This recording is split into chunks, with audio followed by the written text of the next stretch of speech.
Hey guys, good morning. Kamusta po kayo? Magandang umaga. Nandito na naman nga po ako si Gandara, ang nagmamaganda ninyong Collegiate Recads para maghatid ng mga latest update and fresh happenings sa inyo hinggil po sa TVG and the legit Dark Heads. And for today's video, ayan pa, tatalakayin po natin ang tungkol dito sa labanan ng noontime shows ka OG na kung saan ay nakakatuwa dahil mukhang wala naman pong laban, Charis.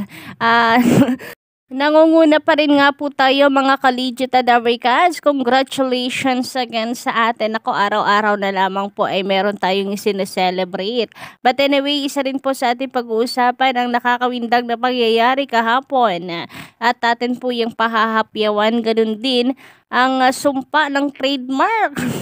Nako ay talagang nararanasan at nangyayari na po sa kanila. Siguro ganun talaga. Kapag hindi mo pinapakinggan po ang demand ng publiko. So sila rin yon, may warning na ang mga netizens, ang publiko, ng sambayan ng Pilipino, na walang iba pong Itbulaga kundi TVJ lang. Period. Pero ano nga kaya itong mga sumpa na nararanasan na po nila ngayon ka-OGN? Mainit na pinag-uusapan ngayon sa social media.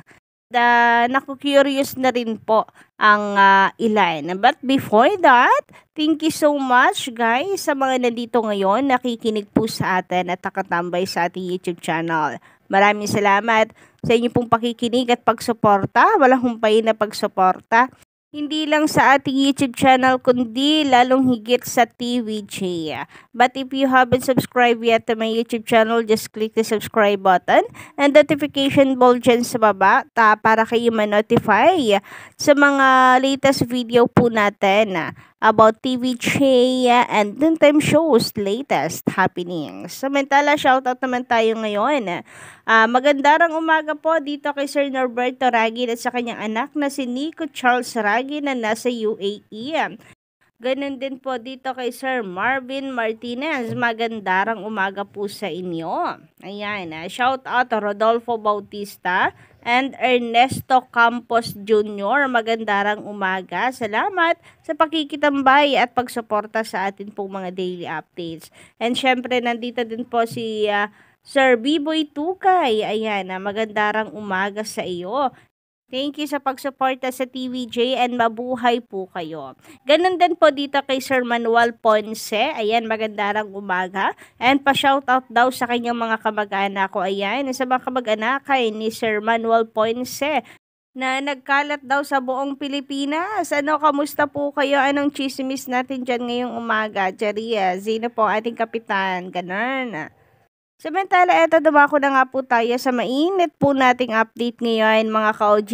Speaking of chika ngayong umaga, pag-usapan nga po natin itong patungkol sa pagkakalampaso na naman po ng TVJ dito sa kalabang noontime show ng EAT. Walang iba kundi ang Itbulaga ng Tape Inc. mga ka-OG. So, ang Itbulaga hindi yan kalaban ng TVJ dahil sila yon. Kaya nilalagay natin ang Tape Inc. So, alam nyo na. Alam niyo na kung ano po ang sinapit ng Itbulaga mula nung wala po ang TVJ sa kanila. Eto nga po ka-OG, sabi nga ni Henyo Master, talagang gumagawa po sila ng history. Sila lamang daw ang kumakalaban sa sarili nilang show. So, kahapon makikita po natin na malaki po ang agwat ng concurrent viewers ng TVJ dito sa kabila. Hindi na po natin kailangang i-memorize yan. And lalo na, nitong nagkaroon na ng total views ka OG, ay mas lalo na pong lumaki ang agwat. Grabe nga yun. So, ang TVJ mayroon pong 132,000. Samantalang Itbulaga po ng Tape Inc. mayroon lamang 11K. Guys, 132K versus 11K. Hindi man lang po tumingala ang datos nitong Itbulaga po para lamang subukan sana na abutin man lang po ang TVJ. Sana tumingala man lang sila, 'di ba? Para nakikita natin na lumalaban talaga sila. Pero wala plakda po talaga, flat na flat po sila. And siguro hindi rin talaga nila kayang gawin kahit subukan man lang po na talunan ang TVJ. Kaya sana, itigil na po nila yung ginagawa nila. Charias! Samantala, narito naman po ang resulta ng TV ratings po no October 25, 2023, araw po ito ng Miyerkules ka-OG. Nangunguna pa rin po tayo at nilalampaso pa rin ng TVJ ang Tape Inc. with 4.4% and 3.8 po sila, then 2.3% lamang po sa It's Your Lucky Day. And ngayong araw po ay it's showtime na po yan. Kaya abangan natin mga ka-OG kung papaano ang mangyayari ngayong, hindi, sa Lunes. Sa TV ratings, guys, abangan natin ang TV ratings kung sino ang mag-uwawagi. Kasi syempre, alam po natin, hindi magpapatalo yan. Baka mamaya may helicopter na naman sila, Charis. But anyway, ayun nga, kahit naman siguro bumalik po sila ka-OG, kampante pa rin naman po ilang legit Tarpicans na mangunguna pa rin po ang tunay na hari po ng tanghalian. Kasi hari po yan ng tanghalian and wala silang magagawa para talunin po yan.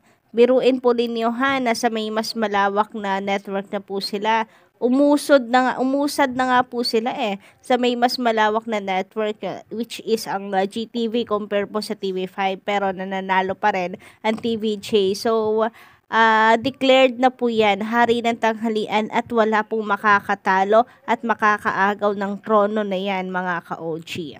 At the same time, pag-usapan naman po natin ang tungkol sa isa pang rival show ng Itbulaga, ay ng original po ka-OG. Naku, pati tayo ay nasanay na rin talaga.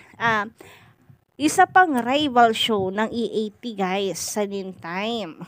Walang iba kundi po itong kabila po, ang Tape Inc. na EB. New EB by Tape Inc. So, madami nga po naghahanap ngayon kay Buboy at saka kay Betong bakit daw nawawala. Pero ang komento po ng ilan ay mukhang strategy na lamang din ito ng kabila, para sila ay makakuha ng simpatya at may ma-curious para tumaas yung kanila pong ratings. Dahil yun na lang po ang pag-asa nila. Kasi alam naman po natin kapag mataas ang TV ratings nila, tsamba lang, masama ang panahon, umuulan, pero ilang araw na 'di ba na sunod-sunod naman guys, maganda naman ang panahon natin pag tanghali. Kaya hindi rin nila basta-basta matutumba ang ratings po ng TVJ. So gagawa na lang sila ng eksena. Charil. Yan yung komento ng ilang mga netizen guys, kagaya nito. Sabi dito ni Hil Cuebral, style ni Buboy at Betong na nagpaalam sila sa Itbulagta para panoorin sila sa Itbulagta. At dumami ang nanonood sa kanila at abangan sila kung lalabas talaga sila sa tape o hindi. Shoutout sa iyo Gandara. God bless, ingat palagi. So yan naman po ay mga comment at opinion lang. Hinggil nga po sa minsan hindi nakikita ang mga TV host ng Itbulagati kagaya ni Buboy at ni Betong. Kasi nung nakaraan, ang kasama po sa Gisa Gedli nitong si Yorme ay itong si ano nga pangalan nun? Basta yan, ka-OG yan. Yung lalaki yan yung kasama, hindi po si Buboy Villar. Nakalimutan natin yung pangalan. Ano nga pangalan niyan? Katunog Yasi? Yasser guys, Yasser. Si Yasser yung kasama nitong si Yorme Esco. So, ibig sabihin, nawawala po yung ibang mga host ka-OG. May naghanap ka rin po kay Betong. Kung wala na daw ba, tuluyan ang nagpaalam si Itbulaga po ng tape. Pero, sabi ko nga po sa inyo, malamang po niyan ay tinutupad na nila, yung nabasa natin balita noon na kailangan na nilang magbalasa. Alam niyo na yung main reason nila dahil nga raw sa may magbabalik na ng trabaho. Ano po bang trabaho ni Betong? Parang wala naman po siyang teleserye, guys. Parang hindi naman po natin nababalitaan na may kasama siya sa isang proyekto, no?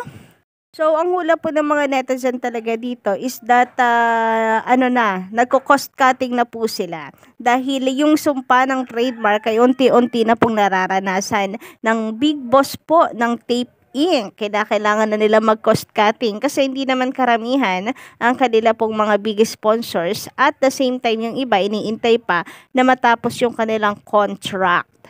At meron pa ka-OG na yung commercials nila, mas marami pa rin po ang sa TVJ. Then yung mga papremyo nila, nilalakihan nila para makakagat ng mga netizen, mga viewers guys. At alam nyo naman na, mabilis lang talaga magbago ang isip ng tao kapag nakita nila mas malaki ang papremyo dito. So yung ginagamit nila, ang nangyayari, nagagastusan lamang po sila ka-OG dahil talagang marami na rin sa ngayon talaga ang may paninindigan na TVJ is Itbulaga is TVJ. Kaya sa ratings at online views, angat na angat pa rin po ang Legit The Recads, ang E80 po ng TVJ sa TV5. Sabi nga po dito ni Sir Manuel Ponce, tama si Gandara, binabalasa na mga host ng Fake Bulagta kasi kinakapos sila ng therapy pambayad sa mga talent and employees nila. So, eto na nga po siguro ang sumpa ng trademark ka-OG, no? Unti-unti nang nararanasan ngayon ng Big Boss po ng tape. Siguro pero kung hindi man mga ka-OG ay ganun pa din naman. Isa pa ring pagsubok sa kanila ang pagpaparami ng commercials and mga big sponsors and advertisers. So parang sumpa pa rin po ito sa kanila ka-OG dahil nga sa TVJ naman noon ay mataas ang kanilang ratings, hindi po sila natatalo and then marami rin ang kanila pong mga big sponsors. Pero ngayon bulagta po talaga sa advertisers and commercials. Kung inyo pong ipagkukumpara sa dating Itbulaga at kung ikukumpara dito sa E80 advertisers and commercials, wala po talagang sinabi ang EB. Dati sila yung nangunguna, ngayon hindi na.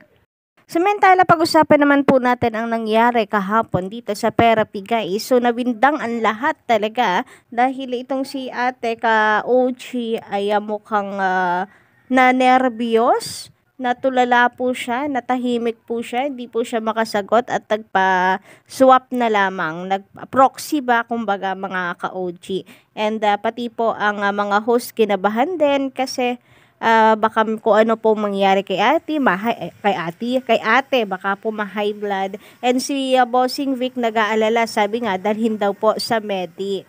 So, yun lang po muna ng update natin ngayong umaga. Don't forget to click the subscribe button and notification bell para pa po sa iba pang mga updates.